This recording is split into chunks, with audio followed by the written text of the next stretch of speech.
Hello दोस्तों, आज हम कक्षा 10 के प्रश्नावली 1 का 1.2 कंप्लीट करेंगे। इसके पहले वीडियो में हमने प्रश्नावली 1 का 1.1 कंप्लीट कर दिया था और उसका एक बेसिक लेक्चर भी था। आप उसको ज़रूर जाके देखिएगा, तभी आपको ये समझ में आएगा। ठीक है, तो चलिए शुरू करते हैं इस पार्ट को। हम इसको हम बहुत ही आसान तरीके से और अच्छे से समझेंगे। तो चलिए देखते हैं। यहाँ पे आपका पहला है 1.2, क्वेश्चन नंबर फर्स्ट है। देखिए, इससे पहले मैं शुरू करने से पहले कुछ आपको बेसिक चीज़ इसमें समझा दूँ तो समझिएगा।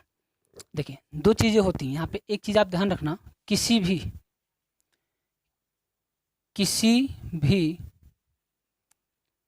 भाज्य संख्या को अभाज्य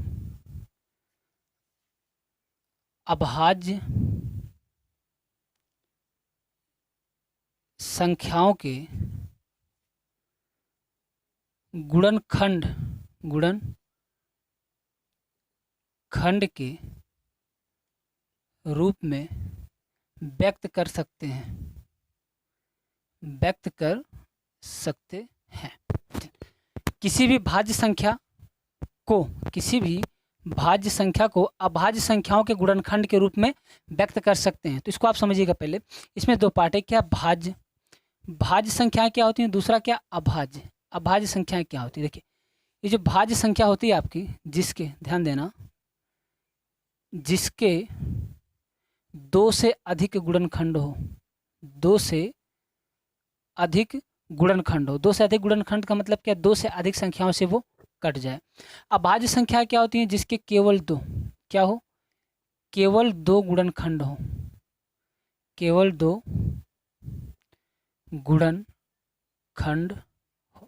जिसके केवल दो गुणनखंड हो, क्या होती है, अभाज्य संख्या। देखिए, जैसे हमने कहा, हमने ले लिया 8। ये 8 क्या है, 8 को मैं 1 से भी काट सकता हूँ, 2 से भी ये कटेगा, 4 से भी ये कटेगा और 8 से भी ये कटेगा। तो ये 1 से अधिक नंबरों से कट रहा है कि नहीं कट रहा है। 1 से अधिक नंबरों से कट रहा है, तो कौन सी संख्या है, भाज्य संख्या। मैंने 4 ले लिया, 1 से कट रहा है, 2 से भी कटेगा, 4 से भी कटेगा, यानी 2 से अधिक संख्याओं से कट रहा है, तो क्या है, भाज्य संख्या। मैंने 1 से भी जाएगा, 2 से भी डिविजिबल है, 3 से भी डिविजिबल है एंड 6 से भी, यानी 2 नंबर से अधिक नंबरों से कट रहा है। यानी ये जितने भी नंबर से दिए गए हैं, ये 2 नंबर से अधिक, यानी 2 संख्याओं से अधिक नंबर से कट रहे हैं। तो जो संख्या, ऐसी कोई संख्या, ऐसे कोई नंबर जो 2 से अधिक संख्याओं से क्या हो, विभाज्य हो, कट जाए, वो क्या कहलाती है, भाज्य संख्या कहलाती है। इसके बाद हम नेक्स्ट समझते हैं, अभाज्य संख्या क्या होती है। केवल 2 गुणनखंड हो। यहाँ पे देखो, 2 से अतिरिक्त गुणनखंड, इसमें 4, इसमें 3, इसमें 4। इसमें क्या होगा, अभाज्य संख्याएं वो संख्या होंगी जिनका केवल 2 के अतिरिक्त कोई गुणनखंड हो ही ना। जैसे कि पहली अभाज्य संख्या क्या है, 2। अब आप कहोगे सर 2 तो 2 से कटेगा, तो भैया 2 का गुणनखंड तो हम चेक कर लें। 2 1 से कटेगा और ये खुद से कटेगा, हुआ ना 2, तो क्या है, एक अभाज्य संख्या है। हमने 3 ले लिया, 3 खुद से कटेगा और 1 से कटेगा, यानी 2 के अतिरिक्त नहीं हो सकता। हमने 5 ले लिया, 1 एंड 5। हमने 7 ले लिया, 1 और 7। हमने 13 ले लिया, 1 और 13। यानी ये सब कैसे नंबर्स हैं, ये ऐसे नंबर्स हैं जो केवल 2 गुणनखंड जिनके हो सकते हैं, या तो 1 होगा या तो वो नंबर खुद होगा। तो ऐसी संख्याएं क्या कहलाती हैं, अभाज्य संख्याएं कहलाती हैं।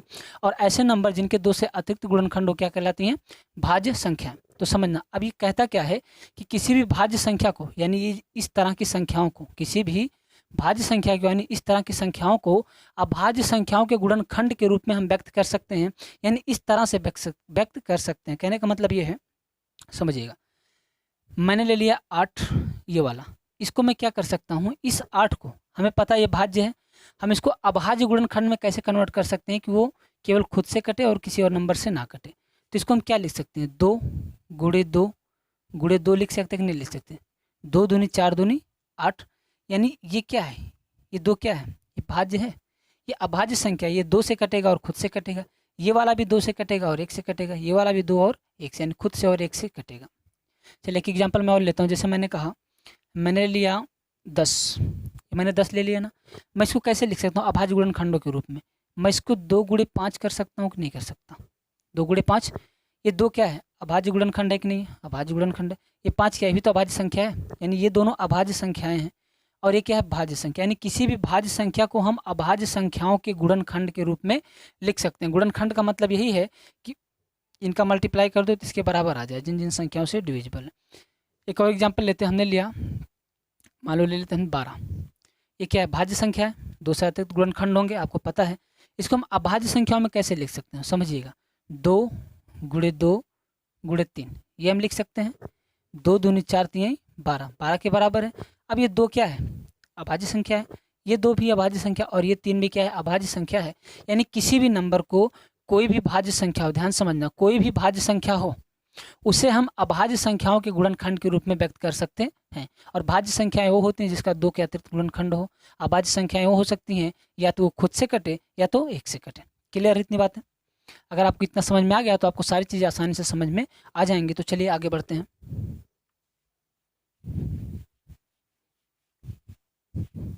आपको यहाँ बोर्ड पे दिख रहा होगा, निम्नलिखित संख्याओं को अभाज्य गुणनखंडों के गुणनफल के रूप में व्यक्त करो।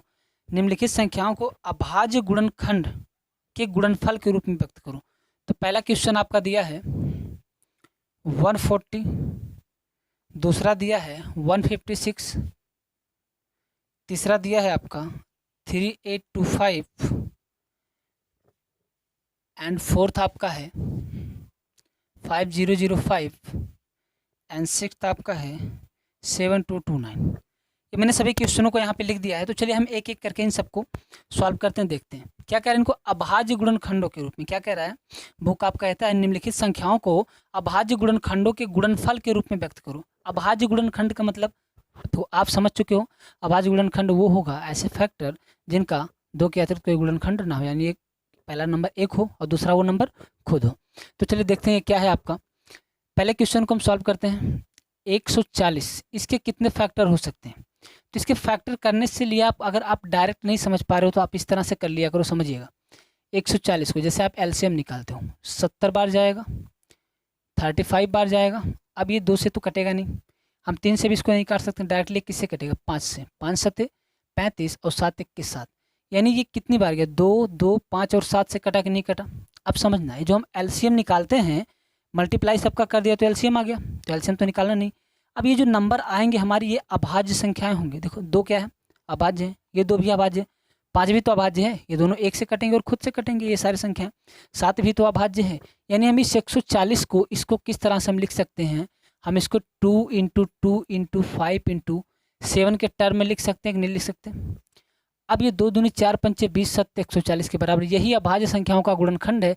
हम इसको एक थोड़ा सा और भी अच्छे से लिख सकते हैं, कैसे समझिएगा। ये 2 बार आया है ना, तो हम इस 2 को 2 का स्क्वायर भी लिख सकते हैं, इंटू में 5 और इंटू में 7। बस यही आपका हो गया अभाज्य गुणनखंडों के रूप में व्यक्त करना। उम्मीद करता हूँ आपको समझ में आ रहा होगा। तो चलिए बढ़ते हैं अपने नेक्स्ट क्वेश्चन की तरफ। देखिए सेकंड क्वेश्चन हमारा क्या है, 156। ये तो पहला आपका हो गया। सेकंड 156, इसको अभाज्य गुणनखंड के रूप में करेंगे तो कैसे करेंगे। 156 को आप इस तरह से निकालो, 2 7 14, 2 8 16, 2 3 6 और ये 2 9 18। ये सब ये तो आपको आता ही होगा, एलसीएम निकालना आराम से बचपन से ही सीखते आए हो। 3 3 का 9, अब ये 13 से कटेगा। अब समझना है यहाँ पे ये 156 का हमने जो फैक्टर किया, 2 आया 2 आया 3 आया 13, ये सारे नंबर क्या है, अभाज्य गुणनखंड है कि नहीं है। ये सारे नंबर क्या है, अभाज्य गुणनखंड है। और 156 क्या है, भाज्य संख्या, यानी इस भाज्य संख्याओं को हम अभाज्य गुणनखंडों के रूप में व्यक्त कर सकते हैं। तो हम इस 156 को कैसे लिख सकते हैं, हम इसको लिख सकते हैं 2 × 2 × 3 × 13। बस यही हो गया आपको। आप इसको थोड़ा सा और भी सुधार सकते हो, जैसे 2 बार आया है तो हम इसको 2 का स्क्वायर लिख सकते हैं, इंटू में 3 इंटू में 13। बस यही आपका है अभाज्य, किसी भी भाज्य संख्या को अभाज्य संख्याओं के गुणनखंड के रूप में व्यक्त कर देना, ये नियम आपका क्लियर है। तो चलिए नेक्स्ट आपका देखते हैं अगला क्वेश्चन क्या है। तीसरा आपका दिया है 3825, 3825। इसका फैक्टर हम कैसे कर सकते हैं, 3825 इस तरह से निकालेंगे हम। 2 से तो कटेगा नहीं, लास्ट में 5 है, 3 से कट सकता है। 3 3 दूनी 6, 2 8 3 से, हाँ 3 से कटेगा। 3 के 3 3 दूनी 6, 2 21, 3 6 2 8 22 हो जाएगा। 3 7 21, 1 15, 3 5 15, 3 चौके 12 भी 3 से कटेगा। 3 चौके 12 और यहाँ पे 3 दूनी 6, 1 7 3 5 15। अब ये 3 से 3 के 3 3 चौके 3 से नहीं कटने वाला। 5 से चेक करते हैं, 5 8 40, 2 42 5 25, 5 25 39, ठीक। 5 1 5 5 7 35 और ये 17 के 17। अब यहाँ पे समझना, ये 3825 का हमने फैक्टर कर लिया तो क्या है, 3 3 5 5 7, ये अलग अलग आया। 17 देखो अभाज्य संख्या, 5 अभाज्य संख्या, 3 अभाज्य संख्या, ये तो भाज्य संख्या है। देखो 3 5 7 17, 3 नंबर से कट गया, यानी 3 से अधिक फैक्टर हो गया, तो ये भाज्य संख्या। और इस भाज्य संख्याओं को हम इन अभाज्य संख्याओं के रूप में लिख सकते हैं। तो चलिए लिखते हैं क्या हमारा 3 इंटू 5 इंटू 5 इंटू 17। इसको हम और सिंपल तरीके से कैसे लिख सकते हैं, 3 2 टाइम्स है तो हम 3 का स्क्वायर कर सकते हैं, यानी 3 2 बार है तो 3 का स्क्वायर, और यहाँ पे 5 2 बार है तो 5 का स्क्वायर इंटू ये आपका 17 है तो 17। तो इस तरह से हम इसको अभाज्य गुणनखंडों के रूप में व्यक्त कर सकते हैं। चलिए अपना नेक्स्ट देखते हैं क्या है। नेक्स्ट हमारा क्वेश्चन है, इसको मिटा दूं मैं। चलिए अगला आपका है 5005। इसको हमें अभाज्य गुणनखंडों के रूप में व्यक्त करना है, तो हम क्या करेंगे, सबसे पहले तो इसका हम फैक्टर कर लेंगे। एक किससे कटेगा, इसको हम 3 से क्या कटेगा, 3 के 3 2, 3 से 18, 3 से 18 2 25, 5 से काट देते हैं, 5 के 5 0 0, 5 के 5, अभी क्या कटेगा 5 5 दूनी 10, 5 दूनी 10 दो बार जाएगा, 5 से नहीं कटेगा, 3 से काट देते हैं 3 का 9, 7 के 7 3 3 3 7 28, ये 7 से कट जाएगा, यहाँ पे ये 7 से कटेगा, 7 के 7 3 10, 3 से जाएगा 30, 7 चौके 28, 2 30, 2 21, 7 21। अब इसको हम 143, अभी 7 से नहीं कटने वाला, 7 से ये नहीं कटेगा, इसे हम काट सकते हैं 13, अगर हम 13 से इसको काटें, 13 के 13 1 14, तो इधर जाएगा 13 के 13, यानी ये अगर हम इसको 11 से काटते हैं, 11 के 11 12 के 3 23 11 33, और 13 से एक बार कट जाएगा। चलिए हो गया इसका फैक्टर, यानी 5 देखो ये कौन संख्या, भाज्य संख्या है, कई नंबर से कट रहा है तो भाज्य संख्या है, लेकिन इसका जो भाज्य संख्या ये गुणनखंड हमने किया तो 5 7 11 13 सब क्या है, अभाज्य गुणनखंड, यानी हम इसको इस तरह से लिख सकते हैं 5 × 7 × 11 × 13, ये हो गया हमारा क्या, अभाज्य गुणनखंड के रूप में। चलिए नेक्स्ट अपना देखते हैं, इसका फैक्टर करेंगे हम, ये तो ये आपका डायरेक्टली 17 से कटने वाला है, 17 चौक 68 69 4 7 3 51 7 7 119, ये आपका 19 से कट जाएगा, 19 दूनी 38 3 57 19 3 57, ये 23 से कटेगा एक बार में। ये क्या आपकी ये भाज्य संख्या है, और इस भाज्य संख्या को हमने अभाज्य गुणनखंडों के रूप में व्यक्त कर लिया। 23 19 17 ये दोनों क्या है, अभाज्य गुणनखंड है, या तो 1 से कटेगा या 17 से, या तो 1 से या 19 से, या 1 से या 23 से। तो हम इसको ऐसे लिख सकते हैं 17 × 19 × 23, ये हो गया आपका क्या, अभाज्य गुणनखंडों के रूप में हमने इसको व्यक्त कर लिया। तो ये आपका जो प्रश्नावली 1.1 का क्वेश्चन नंबर फर्स्ट आपका कंप्लीट होता है। चलिए देखते हैं क्वेश्चन नंबर सेकंड हम।